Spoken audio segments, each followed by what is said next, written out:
այսպեսի մի բան կա, եթե դու գնում ես բանի ինչ որ հարցի լուծման, դու կարող ես դա լուծել խաղաղ ճանապարհով կամ պատերազմով։ Միջնորդները, որոնք բան չեն, էլի սոտից երկրներ չեն, բանի ՄԱԿ-ի անվտանգության խորհրդի 5 մշտական անդամներից 3-ն են՝ Ֆրանսիան, Միացյալ Նահանգները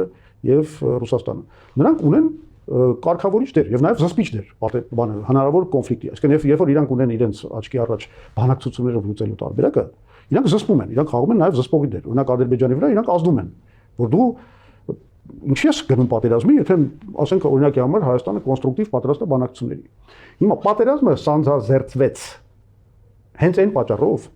որ Նիկոլ Փաշինյանը մերժելով բանակցությունները, հրաժարվելով բանակցություններ վարելը, այդ առաջարկը ստանալուց 2 ամիս հետո գնալով Ստեփանակերտ, պատասխանը հրապարակայնորեն տալով ասեց Արցախը Հայաստանն է եւ վերջ, հետո էլ Կապանի բանի ժամանակ այդ իր ասուլիսի ժամանակ 20 թվականի դրթեց, որ բոլոր տեխնացուները նախագահական ընտրությունների Արցախում մերժեն այդ կարգավորման պլանը։ Հետո էլ Տավուշյանը իր բանով ինքը ըստ էության պատասխանել էր այդ միջնորդներին, որ